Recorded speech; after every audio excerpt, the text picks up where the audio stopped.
Announcement खत्म हो गया, अब उठ जाओ। कई बार क्या होता है, आराधना करने के बाद इतनी शांति, इतना पीस मिलता है कि हमें बिल्कुल नींद आने लग जाती है। जिस समय में नहीं सोना होता है उस समय में हम सोने लग जाते हैं। आप लोगों का आज आपको एक काम देता हूं मैं, अगर आपके बगल में कोई खड़ा व्यक्ति है और अगर वो सो रहा है तो ऐसे कोनी मार के उठाना आपका काम है, ठीक है? मैं देखता हूं किसकी कोनी कितनी तीखी है, उसको कितनी जोर से लगेगी। कोई भी अगर झपकी लेता हुआ देखा सीधा, हमें ऐसा क्यों करना है? क्यों? ताकि प्रभु का जो वचन है वो मिस ना करे। हालेलुया। प्रभु के ये वचन के समय में प्रभु की तरफ से बोला गया हर एक वर्ड इंपॉर्टेंट है, हर एक सेकंड इंपॉर्टेंट है। तो अगर वो 3 सेकंड उसने झपकी मार ली तो शायद 3 सेकंड जो एक्चुअल उसके लाइफ में होने वाला था वो चूक गया। अगर आपको खुद को नींद आ रही है तो किसी के कोनी मारने का इंतजार मत करें, अपने आप के मुंह पे देख थप्पड़ मार दे जोर से, अपने आप उठ जाएंगे आप। पर सोना किसी को भी नहीं है। हालेलुया। कलीसिया सोने के लिए है, क्या करने के लिए? प्रभु की आराधना करने के लिए। हालेलुया। आज मैं आप लोगों के बीच में आप लोगों को एक टाइमलाइन में लेकर जाना चाहता हूं। टाइमलाइन होता है समय में लेकर जाना चाहता हूं मैं आपको, और मैं आपको ये दिखाना चाहता हूं कि किस प्रकार आत्मा काम करती है। इस संसार में 2 प्रकार की आत्मा है। किसको पता है कौन सी आत्मा है? 2 आत्मा। पहली आत्मा है पवित्र आत्मा, दूसरी आत्मा है दुष्ट आत्मा, और एक तीसरी आत्मा और है जो है हमारी आत्मा, है ना? उसको तो नहीं छोड़ दिया, हमारी भी आत्मा है। पर जो काम करती है वो है पवित्र आत्मा या तो दुष्ट आत्मा। पर मैं आपको इस तरीके से आज मैं आपको उस समय में लेकर जाना चाहता हूं जब दुष्ट आत्मा और पवित्र आत्मा दोनों साथ साथ काम कर रहे हैं। एक आगे भाग रहा है, दूसरा उसके पीछे भाग रहा है, फिर एक आगे भाग रहा है, फिर दूसरा उसके पीछे भाग रहा है। अगर आप अपनी बाइबल को खोलेंगे, पहला राजा 16 का 30 से लेकर 33 तक अगर हम जल्दी पढ़ दें,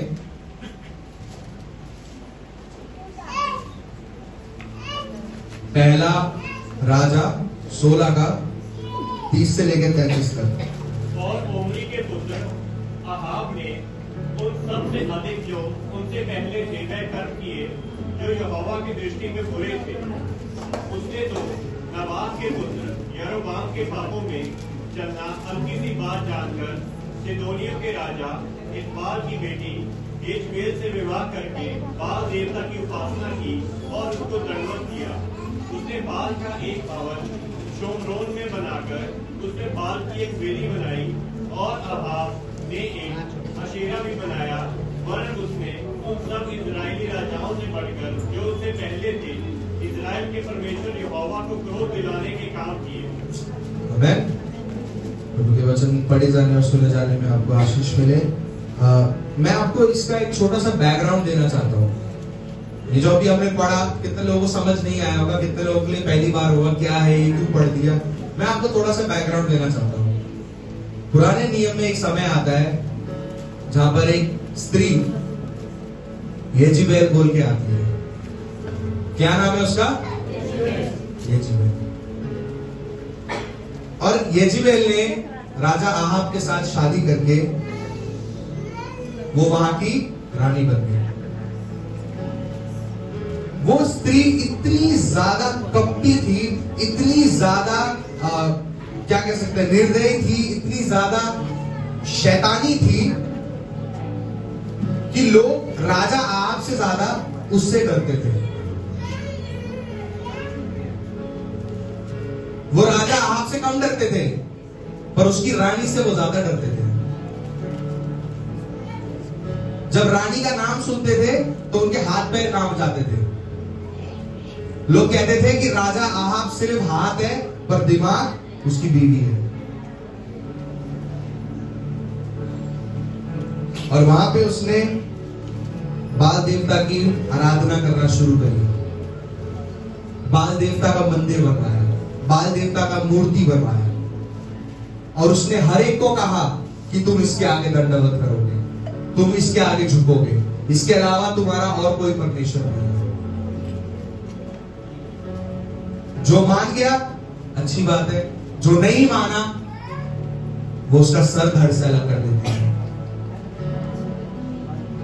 वो उनको डर से उसके सामने, वो बाल देवता के सामने झुकाती थी, और जो डर से भी नहीं मानता था उसको वो लालच अभिलाषाओं में डाल देती थी।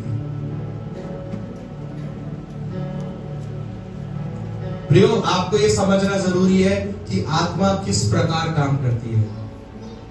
आप चाहते नहीं होंगे, पर किसी के वजह से, उस आत्मा के वजह से आप ऐसे बन गए होंगे।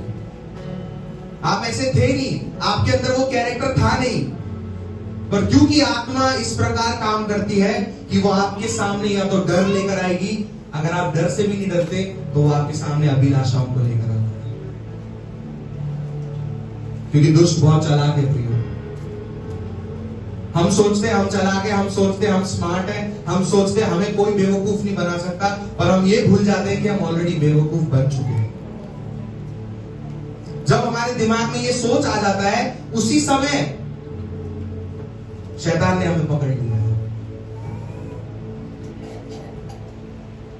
वहां पे येजेबेल सारे प्रभु के दासों को मार रही थी, सारे प्रभु के दासों को उनका सर धड़ से अलग कर रही थी, जो बाल देवता के सामने नहीं झुकेगा।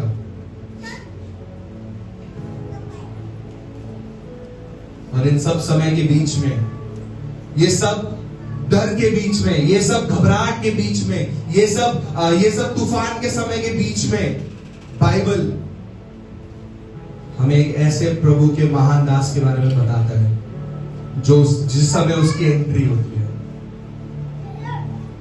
और बाइबल उस महान दास का नाम कहती है एलाइशा।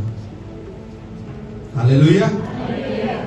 अगर हम पढ़े, अगर आप अपनी बाइबल को खोले, पहला राजा, वही पहला राजा भी हमने 16 पढ़ा था, अब हम 17 का 1 पढ़ेंगे। 17 का 1। तब एलिया जो गिलाद के परदेशियों में से था, उसने अहाब से कहा, इजराइल का परमेश्वर यहोवा जिसके सम्मुख में उपस्थित रहता हूँ, उसके जीवन की शपथ, इन वर्षों में मेरे बिना कहे ना तो मैं बरसेगा ना ओस पड़ेगी। एलिया एक ऐसा प्रभु का दास था जो प्रभु के हृदय के लिए अपने जीवन में बहुत ज्यादा जुनून रखता था। वो अपने प्रभु के हृदय को अच्छे से समझता था, अच्छे से पहचानता था।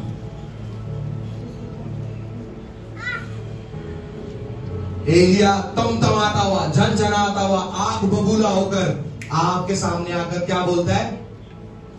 क्या बोलता है? अभी क्या पढ़ा हमने? पावर भी एक और बार पढ़ दें। 17 का 1।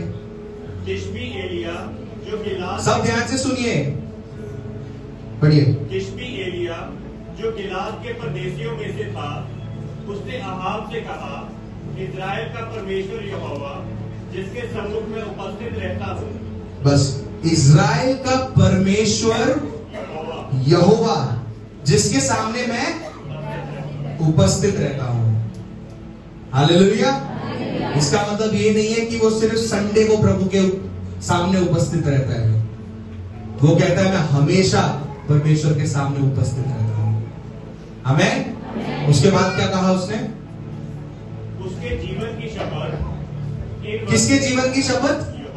यहोवा के जीवन की शपथ। उसके बाद इन वर्षों में मेरे बिना कहे ना तो मी बरसेगा ना ओस पड़ेगी। दूसरे शब्दों में वो ये कह रहा है कि तू राजा है। आहाब को कह रहा है कि तू राजा है, पर अभी मैं उसकी परीक्षा लेता हूं, मैं बताता हूं तेरे को तू कहां का राजा है। येजेबेल प्रभु के दासों को मार रही है, और यहां एक प्रभु का दास आकर खड़ा होकर ये कहता है कि तू राजा है, चलो मैं टेस्ट करता हूं तू कितना बड़ा राजा है। आपने अभी जब ये वर्स पढ़ा तो आपको कुछ अलग सुना? आपने कुछ अलग पढ़ा? कुछ अलग डिफरेंट लगा आपको? क्या डिफरेंट है बताइए? अभी हमने जो 17 का 1 पढ़ा उसमें क्या डिफरेंट है? परमेश्वर के दास के बिना कहे, किसके बिना कहे? आप ध्यान से सुनिए, जब हम पुराना नियम ज्यादातर पढ़ते हैं तो वहां पे जो शब्द इस्तेमाल होता है वो कहता है यहोवा ये कहता है, यहोवा ये कहता है, यहोवा की वाणी ये है, यहोवा का वचन ये है, यहोवा का शब्द ये है। पर यहां पर वो कहता है कि जब तक मैं नहीं कहूंगा। हालेलुया। सब कहें, जब तक मैं नहीं कहूंगा शैतान मेरा कुछ नहीं कर सकता। जब तक मैं नहीं कहूंगा शैतान मुझे छू भी नहीं सकता। हालेलुया। यहां पे उसने प्रभु यीशु, वहां पे उसने परमेश्वर से कोई अपॉइंटमेंट नहीं लिया। देखिए, वो भविष्यवक्ता है। भविष्यवक्ताओं का काम ये होता है कि प्रभु की आवाज सुनो और लोगों को बताओ। वो एक मैसेंजर है, एक समाचार को सुनाने वाला व्यक्ति है। पर एलिया बाकी सभी भविष्यवक्ताओं से अलग है। हालेलुया। क्यों? क्योंकि वो अपने परमेश्वर के हृदय को जानता है। और वो ये कहता है, उसने ये नहीं बोला मैं पहाड़ में था, मैंने प्रार्थना शुरू करी और 7वें दिन में स्वर्ग खुला और परमेश्वर ने मेरे को ये सब बोला। ना ना ना ना ना। तो कहता भैया साफ सीधी सी बात है, जब तक मैं नहीं कहूंगा ना तो बारिश पड़ेगी ना तो ओस पड़ेगी, जा कर ले जो करना है। प्रियो, कभी हमने दुष्ट के सामने ऐसा चैलेंज दिया है उसको? कभी हमने दुष्ट को चैलेंज किया है? हम तो उल्टा प्रभु को बोलते हैं, प्रभु मुझे बचा लो, दुष्ट के हाथ से बचा लो, मुझे दुष्ट की चुंगल से बचा लो, मेरे को लोग ये बोल रहे हैं, मेरे को लोग वो बोल रहे हैं, प्लीज मेरे को बचा लो। हम रोते रहते हैं। पर क्या हमने कभी दुष्ट को चैलेंज किया है कि जब तक मैं नहीं बोलूंगा तू मेरा कुछ नहीं बिगाड़ सकता, जब तक मैं तुझे अनुमति नहीं दूंगा तू तब तक मेरे परिवार में नहीं घुस सकता। हालेलुया। आप सिचुएशन सोचिए, एक राजा और एक रानी परमेश्वर के दासों को मार रही है, उन सब के बीच में एलिया घुसता है, उसके दरबार के सामने खड़ा होता है, कहता है जब तक मैं नहीं बोलूंगा, जिस यहोवा की उपस्थिति में मैं रहता हूं, मैं उसकी जीवन की शपथ खाकर कह रहा हूं, जब तक मैं नहीं बोलूंगा, क्योंकि उसको पता है कि उसके पीछे उसका परमेश्वर खड़ा है। हालेलुया। अगर उसने बोला कि बारिश नहीं होगी तो परमेश्वर अपने दास का आदर करेगा और बारिश नहीं होगी। हालेलुया। जब आप दुष्ट को बोलेंगे तू मुझे छू नहीं सकता, तो जब तक उधर से अनुमति नहीं आती ना तब तक दुष्ट आपको हाथ नहीं लगा सकता है। हालेलुया। हालेलुया।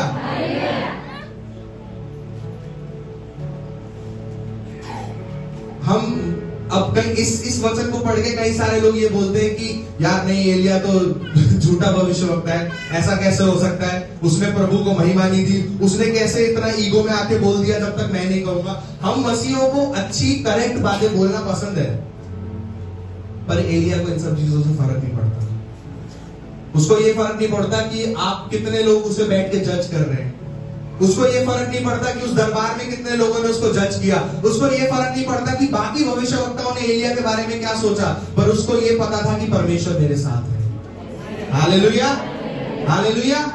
अगर आप अपने जीवन में सही हैं, अगर आप अपने जीवन में प्रभु के साथ हैं, अगर आप अपने जीवन में प्रभु के हृदय को पहचानते हैं, तो चाहे कुछ भी हो जाए, परमेश्वर आपकी नाक को नीचे नहीं होने देगा। आपके मुंह से निकली गई बातें, आपके मुंह से बोली गई बातों का प्रभु आदर रखेगा। हालेलुया।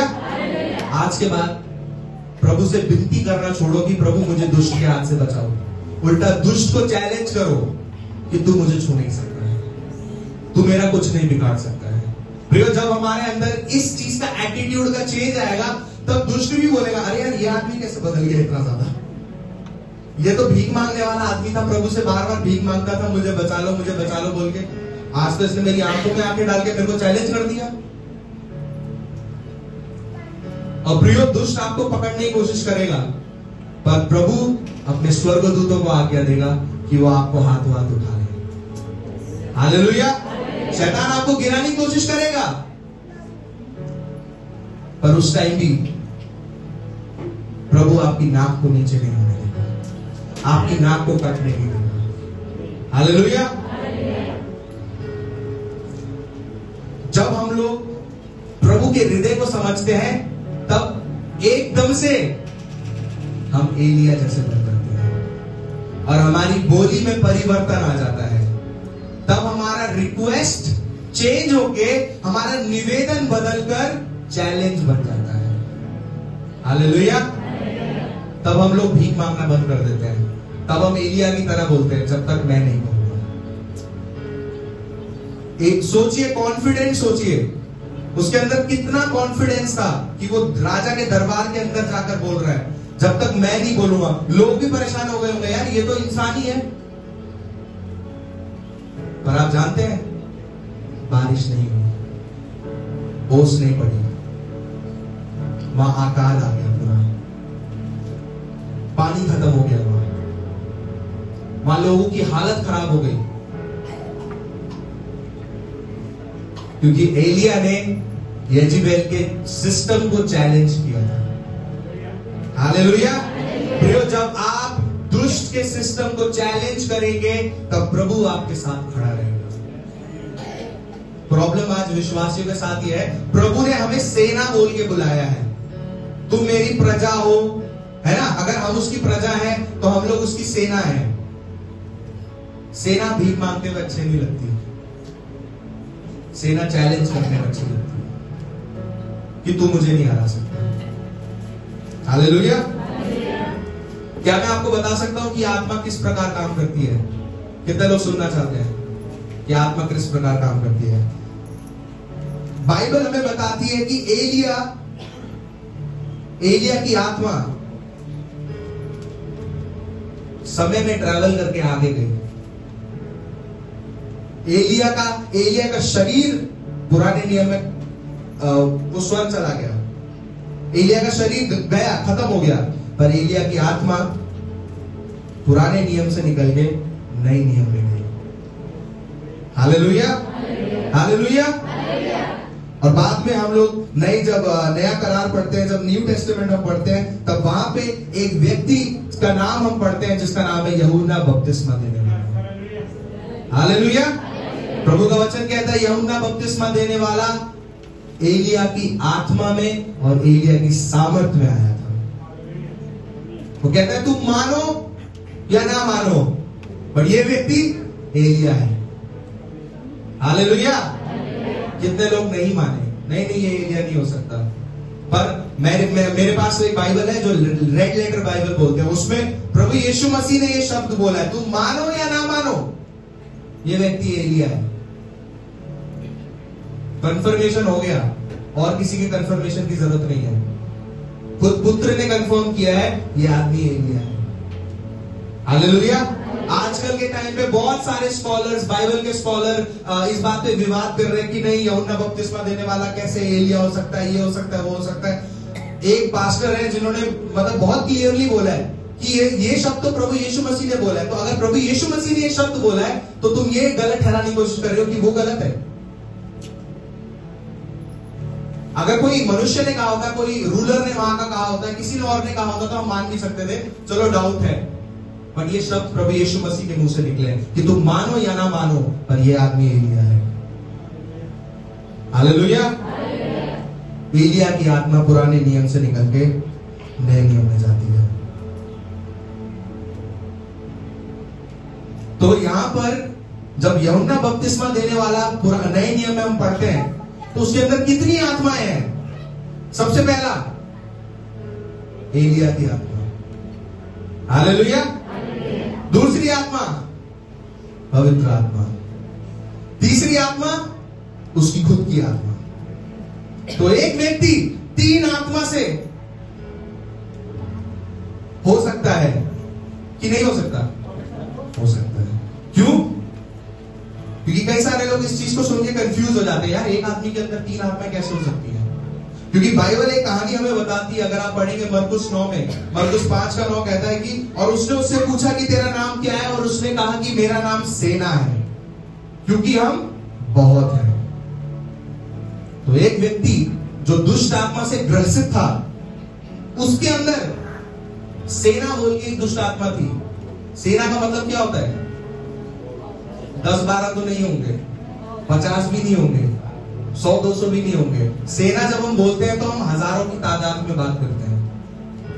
तो वो व्यक्ति हजारों दुष्ट आत्माओं से ग्रसित अगर हो सकता है, तो यूहन्ना बपतिस्मा देने वाला क्यों नहीं 3 आत्मा के साथ रह सकता है? Hallelujah, hallelujah. अब मैं आपको दिखाता हूं कि किस तरीके से आत्मा काम करती है। पुराने नियम में, अगर हम पुराने नियम में आते हैं तो हम देखते हैं कि येजिबेल वहां पे सारे प्रभु के भविष्यवक्ताओं को मार रही है, उनका सर धड़ से अलग कर रही है। बाद में एक समय आता है जब येजिबेल को ये सब पता चलता है कि वो ये सब कर रहा है, तब वो एक चुनौती देती है एलिया को, कहती है कि कल के समय में अगर तेरा सर मेरे पास ना हो। उसने चैलेंज दिया कि कल तक तू मर जाएगा और तेरा जो सर है वो धड़ से अलग मैं कर दूंगी। अब है तो हम लोग मनुष्य ही। बेचारा एलिया ये सुनता है, डर जाता है, कह रहा मेरे को मरना नहीं है। वो क्या करता है? वहां से भाग खड़ा होता है, वहां से भाग जाता है।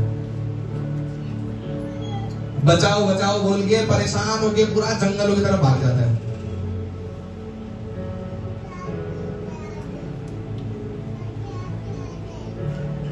क्योंकि वो भी एक मनुष्य है, उसको भी डर लगा। और जब उसने ये सुना कि वो उसको मारने वाली है, पहला राजा 19 का 2 और 3 कहता है कि तब येजिबेल ने एलिया को पास एक दूत के द्वारा ये कहला भेजा कि यदि मैं कल इसी समय तक तेरे प्राण और उसका सर ना कर डालूं और उनका सा ना कर डालूं, तो देवता मेरे साथ वैसा ही वरन उससे भी अधिक करे। उसने बोला अगर मैं तेरा सर धड़ से अलग नहीं करूंगी जैसे मैंने बाकियों का किया है, तो मेरे देवता मेरा उससे भी बुरा हाल करे।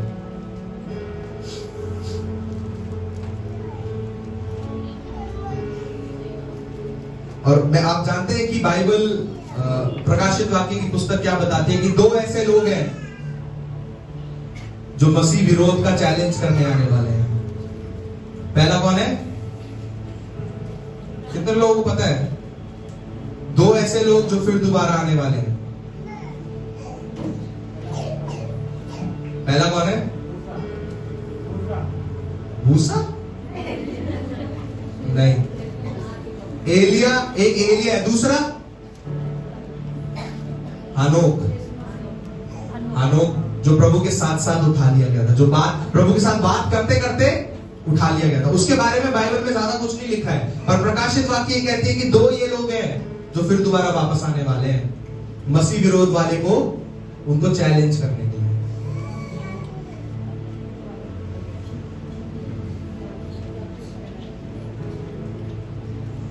अगर आपको लगता है कि आप हार गए हैं, तो प्रभु आपको एक मौका और देता है। हालेलुया।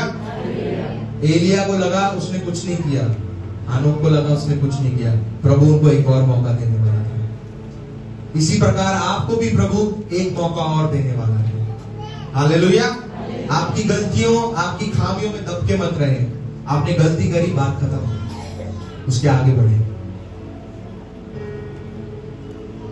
क्योंकि प्रभु हर एक व्यक्ति को दोबारा मौका देता है। मैं आपको दिखाता हूं कि किस प्रकार येजिबेल की आत्मा काम करती है। तो ये जो येजिबेल की आत्मा थी, वो एक मसीह विरोधी आत्मा थी, क्योंकि वो क्या कर रही थी? बाल के अलावा जितने लोग किसी और को, परमेश्वर को अगर पूजा कर रहे थे, उनकी अगर आराधना कर रहे थे, तो उनका सर धड़ से अलग कर रही थी। तो वो एक मसीह विरोधी आत्मा है, येजिबेल की आत्मा। और जो स्त्री येजिबेल थी, वो पुराने नियम में मर गई। किसके हाथों?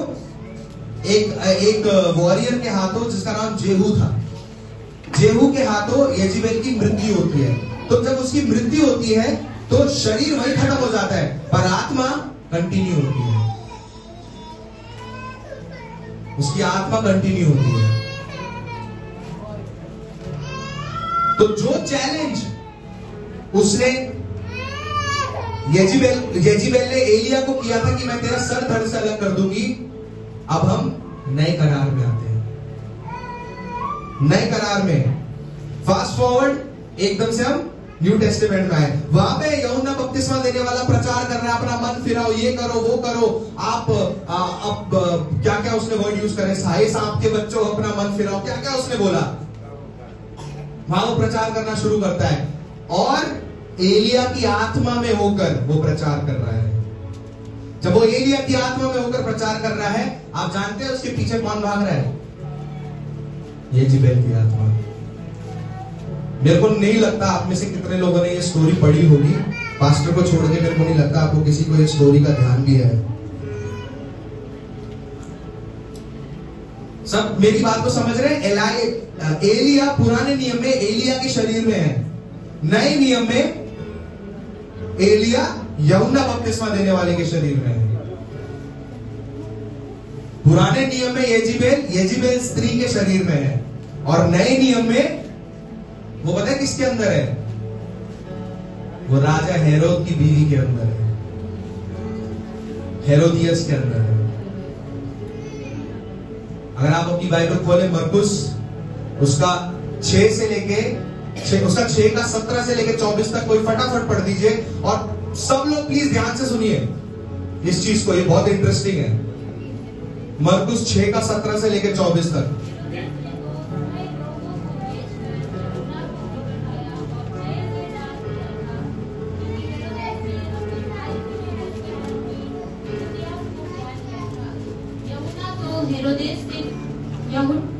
यूहन्ना तो हेरोदेस से कहा करता था, तुझे अपनी भाई की पत्नी को रखना न्यायोचित नहीं। अतः हेरोदेस उससे शत्रुता रखती थी और चाहती थी कि उसे मरवा डाले, पर ऐसा न कर सकी, क्योंकि हेरोदेस यह जानकर यूहन्ना से डरता था कि वह एक धर्मी और पवित्र व्यक्ति है और उसकी रक्षा करता था।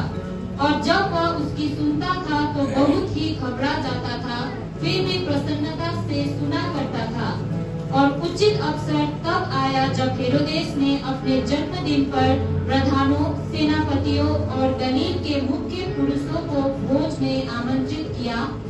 और जब स्वयं हेरोदेस की पुत्री ने अंदर आकर नृत्य किया और उसने हेरोदेस तथा उसके अतिथियों को प्रसन्न किया, तब राजा ने लड़की से कहा, तू जो चाहे मुझे मांग और मैं तुझे दूंगा। तब उसने शपथ खाकर कहा, तू मुझसे आधा राज्य तक जो कुछ भी मांगे मैं तुझे दूंगा। उसने बाहर जाकर अपनी माता से पूछा, मैं क्या मांगू? और उसने कहा, यूहन्ना बपतिस्मा देने वाला का सिर।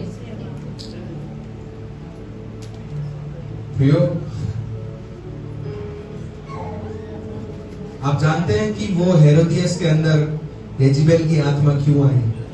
क्योंकि उसने 18 को पढ़ दीजिए एक और बार, 18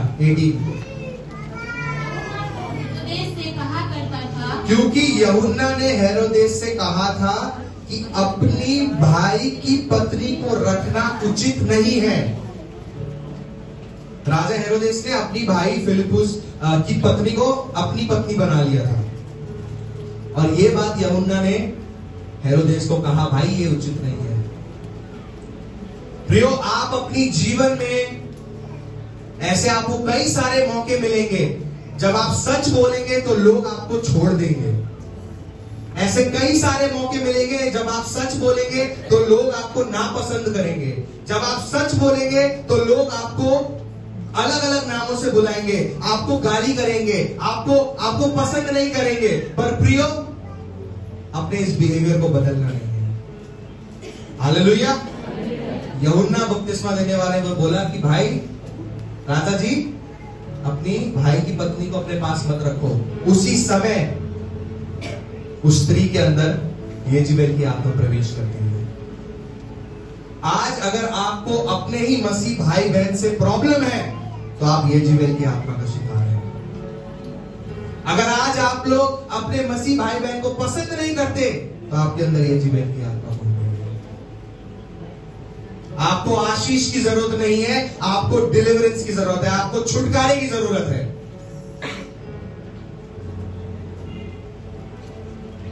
क्यों? क्योंकि आपके अंदर येजेबेल की आत्मा है।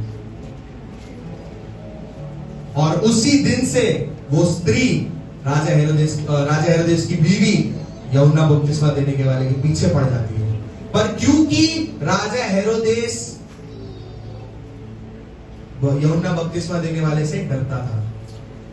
क्यों? क्योंकि वो जानता था वो व्यक्ति सही है, मैं उसका कुछ नहीं कर सकता हूं। पर जब समय आया, पुराने नियम में समय जब आया, जब राजा का बर्थडे था, तब उसी रानी की बेटी ने जाकर वहां नाच गाना किया, सारे राजाओं को खुश कर दिया, सारे दरबार के लोगों को खुश कर दिया। और राजा भी अनोखा आदमी, उसने भी बोल दिया कि तू जो मांगेगा मैं तेरे को दूंगा। और वो लड़की भाग के जाके मम्मी के पास जाती है, बोलती है मम्मी मैं क्या मांगू? मम्मी कहती है यूहन्ना बपतिस्मा देने वाले का सर। और अगर आप आगे पढ़ेंगे तो सैडली वो इस चीज में सक्सेसफुल हो जाते हैं, क्योंकि ऑलरेडी यूहन्ना बपतिस्मा देने वाला जेल में था। वो उसका सर धड़ से अलग करते हैं। पुराने नियम में बोली गई बात नए नियम में पूरी होती है। प्रियो, आपको लगता है दुष्ट आपके पीछे 2-3 दिन के लिए, आपको लगता है दुष्ट आपके पीछे सिर्फ आज के लिए है, कल के लिए है। मेरे अंदर दुष्ट आत्मा आई, पास्टर ने प्रार्थना करा, मैं आजाद हो गया, बात खत्म हो गई। नहीं, वो यजेबेल की आत्मा पुराने नियम से ले गई, क्योंकि आत्मा को भी पता है ये आदमी फिर दोबारा आने वाला है।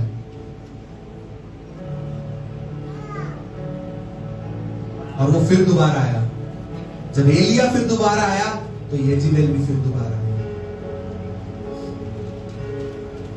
प्रियो, पुराना नियम एलिया और यजेबेल, नया नियम रानी हेरोदियस और यूहन्ना बपतिस्मा देने वाला। फास्ट फॉरवर्ड हमारा टाइम पे प्रभु का वचन कहता है कि मसीह विरोध की आत्मा ऑलरेडी इस संसार में है। इसका मतलब यह है कि यजेबेल अभी भी हम लोगों के बीच में घूम रही है। उसकी आत्मा लोगों को करप्ट करने के लिए, मसीहों को गिराने के लिए, मसीहों के जीवन को खराब करने के लिए अभी भी घूम रही है। पर प्रॉब्लम पता है क्या है? एलिया बहुत कम है हमारे पास। यजेबेल घूम रही है पर एलिया बहुत कम है।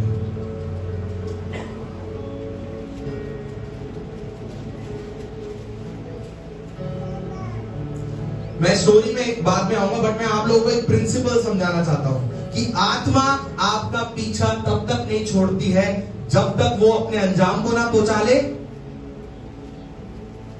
वो तब तक आपके पीछे पड़े रहेगी। पर अगर आप प्रभु यीशु मसीह के साथ हैं तो आप एलिया की तरह उस व्यक्ति को, उस आत्मा को आप चैलेंज कर सकते हैं। Hallelujah, hallelujah. आप आत्मा को चैलेंज कर सकते हैं। और प्रॉब्लम यह है कि आजकल हम चैलेंज नहीं करते हैं, आजकल हम बार्गेनिंग करते हैं, हम मांडोली करते हैं कि तुम इतना खराब कर दो तो मैं इतना संभाल सकता हूं। प्रभु आप मेरा इतना पोर्शन बचा लो, मेरा सैलरी जितना है उतना ही रहने दो, बेशक प्रमोशन मत दो, पर ये जॉब नहीं छोड़नी चाहिए प्रभु। क्यों? आपने कभी दुष्ट को चैलेंज किया है कि तू मेरा प्रमोशन नहीं रोक सकता? प्रभु मेरे बच्चे जैसे अभी हैं वैसे ही रहे, कभी बिगड़े ना। कभी आपने दुष्ट को बोला मेरे बच्चे को हाथ लगा के दिखा? नहीं। क्यों? क्योंकि हम लोग बार्गेनिंग क्रिश्चियंस हैं, हम लोग मांडोली करने वाले मसीह हैं। पर जो योद्धा होते हैं वो कभी परमिशन लेते हैं, सर मैं आपका हाथ काटूंगा दूसरा हाथ छोड़ दूंगा, बोलते हैं। उनका पहला निशाना क्या होता है? गर्दन सीधा, है ना? जब युद्ध होती है, जब युद्ध में जब सिपाही लोग तलवार लेके, या आजकल के टाइम पे अगर आप देखेंगे तो बम वगैरह लेकर जाते हैं, बंदूक लेकर जाते हैं, उनका पहला निशाना क्या होता है? जब ओसामा बिन लादेन को मारा था तो आप जानते हैं जब पहला गोली लगा था वो कहां लगा था? उसके मुंह पे लगा था, आंख पे लगा था सीधा। पहला गोली, पहला शॉट। क्यों? क्योंकि जब आप मुंह पे गोली मारेंगे तो ऑटोमेटिकली उसकी सारा उसका जो एक्चुअल जो जिससे वो ऑपरेट करता है वो सब फ्यूज उड़ जाएगा उसका हाथ में गोली मारेंगे, पैर में गोली मारेंगे तो उसके अंदर भागने की क्षमता है। प्रियो, दुष्ट को हमें हाथ पांव में नहीं मारना है, दुष्ट को हमें सीधा सर पे मारना है। हालेलुया। इंग्लिश में एक कहावत है, हिट वेयर इट हर्ट्स। वहां मारना है जहां दुखता है,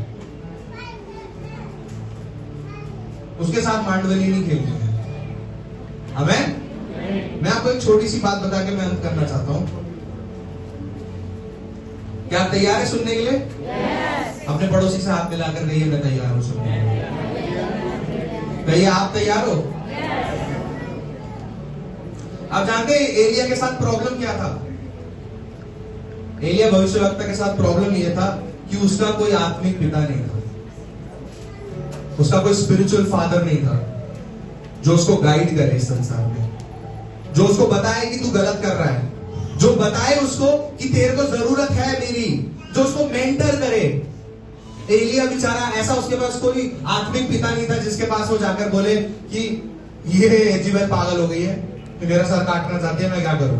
उसकी आत्मा में कोई इंस्ट्रक्शन नहीं था कि वो क्या करे आगे। इसीलिए एलिया ने वही किया जो हर एक इंसान करता है, वो भाग गया। क्यों? क्योंकि उसके पास मेंटर नहीं था। आज मसीह लोग कलीसिया से इसलिए भाग जाते हैं क्योंकि उनके पास आत्मिक पिता नहीं है। क्योंकि अगर उनके पास, अगर वो अपने पासवान को आत्मिक पिता माने तो आत्मिक पिता आपको बताएगा कि बेटा तुम्हें क्या करना है। आत्मिक पिता आपको समझाएगा कि क्या गलत है क्या सही है। पर प्रॉब्लम क्या है? हम लोग सब ह्यूमन नेचर एलिया की तरह है। हम लोग को जरूरत नहीं है आत्मिक पिताओं की, हम सब जानते हैं। आप हमें मत समझाएं तो काफी है, हमको सब पता है। प्रियो, अगर प्रभु ने प्रभु के दास को इस कलीसिया में रखा है तो कुछ सोच समझ के रखा है। अगर कलीसियाओं में पासवान है तो किसी रीजन से है। ऐसे तो विश्वासी भी कलीसिया चला सकते हैं, विश्वासी भी कलीसिया में सब कुछ कर ही सकते हैं, आराधना भी कर ही सकते हैं, वचन भी बोल ही सकते हैं, सुन भी सकते हैं, प्रोग्राम भी ऑर्गेनाइज कर सकते हैं, सब कुछ कर सकते हैं। पर प्रियो, प्रभु का दास तो कलीसिया में इसलिए रखा जाता है ताकि वो उनकी अगुवाई करे, आपको वो बताए कि आप कहां गलत जा रहे हो, जो आज बहुत कम लोग सुनना पसंद करते हैं। आप हमें बताओ कि हम सही कहां जा रहे हैं, बस गलत के बारे में उंगली मत उठाना। हमें मत बताओ हम गलत कहां है, हमें ये बताओ हम सही कहां है और उसको प्रमोशन दो। ऐसा नहीं होता। पर मैं आपको एक बात बताऊं प्रियो, एलिया का एक आत्मिक बेटा था जिसका नाम एलीशा था। Hallelujah, hallelujah. आप उन दोनों में फर्क जानते हैं? आपको फर्क पता है दोनों में? बेचारा एलिया का आत्मिक पिता नहीं था, पर एलीशा का एक आत्मिक पिता था जिसका नाम था एलीजा। और बाइबल बताती है एलीजा के अंदर जितनी सामर्थ थी उससे डबल सामर्थ एलीशा के अंदर थी। मेरे को एक चेयर दे दे, ये चेयर दीजिए मुझे।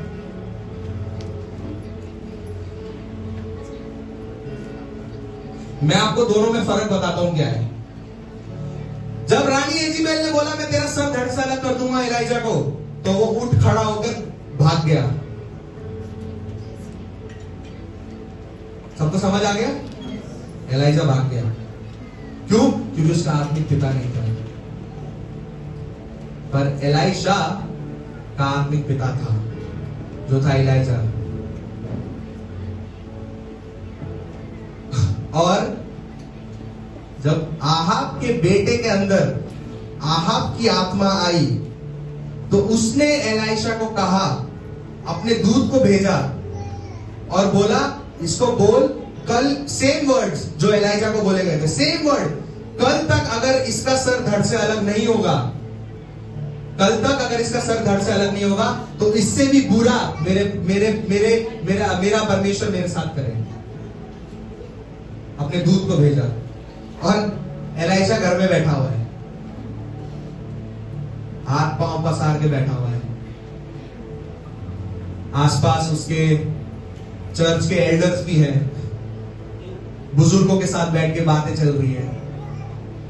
एक बारी कोई पढ़ दीजिए दूसरा राजा, उसका 6 का आई थिंक 32 होगा। हाँ, दूसरा राजा 6 का 32 पढ़ दीजिए कोई जल्दी से। और सब लोग ध्यान से सुनिए कि एक आत्मिक पिता ना होने वाले का और एक आत्मिक पिता होने वाले में फर्क क्या होता है, ध्यान से सुनिए जी। एलीशा अपने घर में बैठा हुआ था और पुरनिये भी उसके संग बैठे थे। अंत जब राजा ने अपने पास से एक जन भेजा, तब उस दूत के पहुंचने से पहले उसने पुरनियों से कहा, देखो इस खूनी के बेटे ने किसी को मेरा सिर काटने को भेजा है। वो उसको राजा भी नहीं बोल रहा है, वो आहाब राजा को राजा भी नहीं बोल रहा है, वो क्या बोल रहा है उसको? खूनी का बेटा।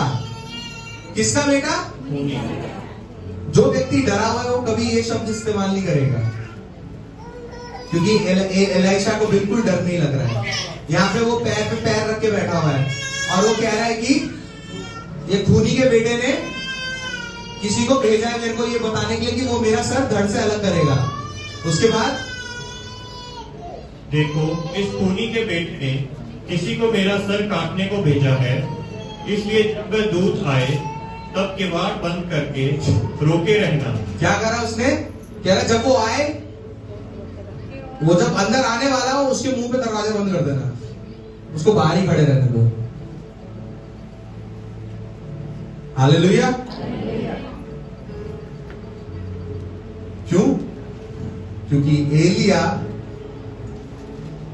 अपने आत्मिक बेटे के साथ बैठा और उसने ये कहा, पापा 1 मिनट लगाइए,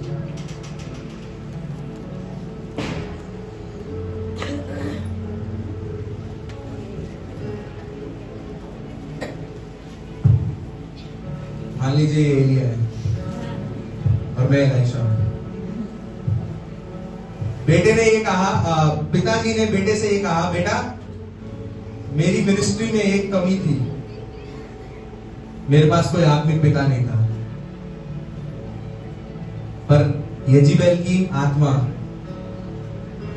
जब मसीह विरोधी वाली आत्मा तुम लोगों के अंदर आए या तुमको सताने के लिए आए, तब तुम भागना मत जैसे मैं भागा था। जब पिता पुत्र को काउंसलिंग करता है, जब पिता पुत्र को समझाता है उसी सिचुएशन के बारे में जो उसके साथ होगी आगे जाके,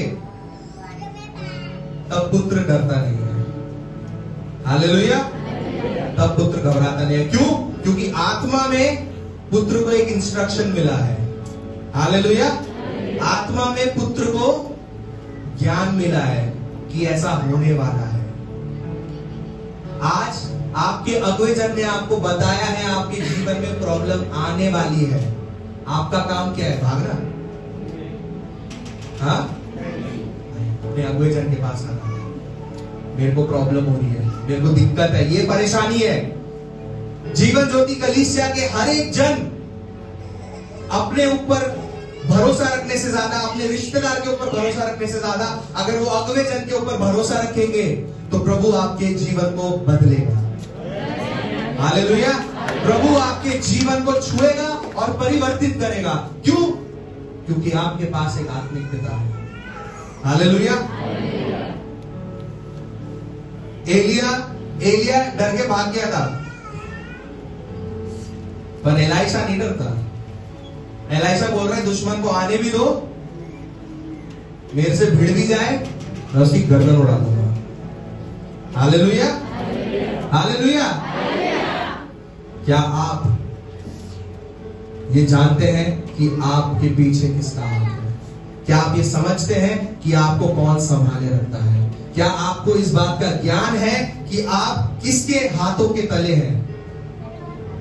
जब आप उस व्यक्ति को पहचान जाएंगे जो परमेश्वर है, जो प्रभु यीशु मसीह है, जब आप उस व्यक्ति को पहचान जाएंगे, जब उसके हृदय को आप समझ जाएंगे,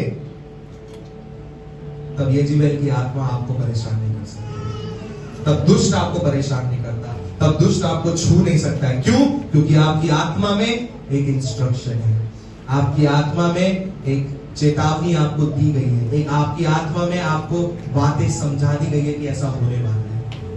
हालेलुया। आइए हम सब अपने स्थान पे खड़े हो इस समय। अपने स्थान पे खड़े हो, बातें ना करें, इधर उधर ना देखें, अपनी आंखों को बंद करें कुछ समय के लिए।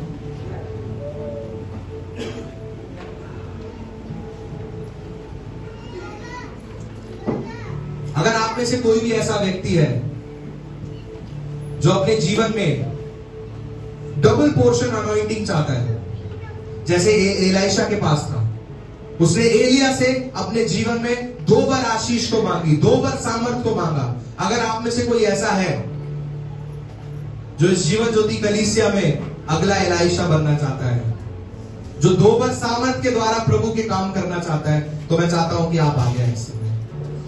ऐसा कोई भी है, अगर आपके पास सोचने का टाइम नहीं है, आपको सोचना है तो आप सोच सकते हैं, पर जो व्यक्ति अपने जीवन में डबल पोर्शन अनॉइंटिंग चाहता है, वो व्यक्ति आगे आए।